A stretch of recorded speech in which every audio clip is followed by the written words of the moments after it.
we're given an array of integers, right? Like 1, 2, 3, 4. And what this stands for is 1,234.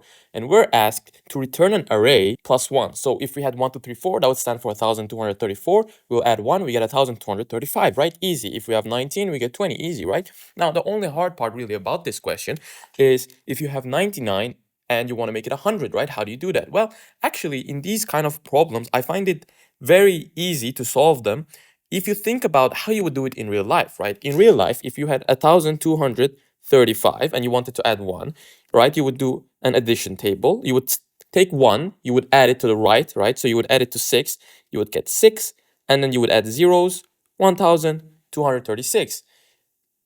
We can do the same thing in code. We can go through the array backwards. We can start looping backwards. So we would do a for loop, for example. And instead of starting it at 0, we would start it at the length. So if this array is length of 4, we would start the for loop as at I equals to 3.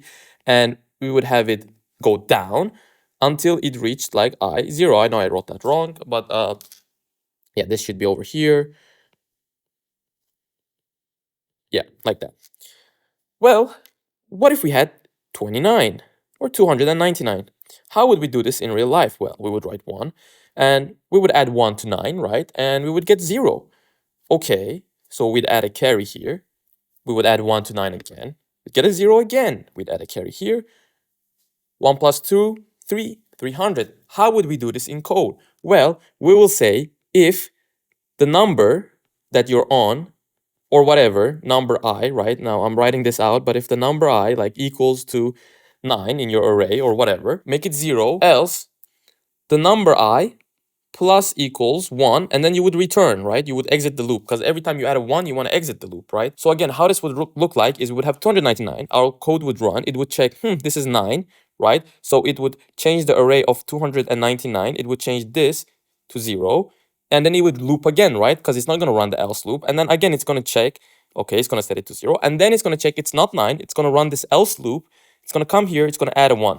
Okay, now there's one more edge case where we never reach this else loop because it ends, right? We get if num9 2 times in a row, and then the loop ends.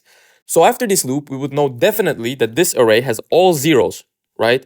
Because that's the only way we can reach it. So we would make an array of length plus 1 of whatever this length is. So if this array is 2 zeros, we would make an array of 3 zeros, and we would set it to what? 1, 0, 0. So if we had 999, again, this would run once, twice, 3 times, we would end up with 0, 0, 0, and then this code would run, so we would have 1, 0, 0, 0.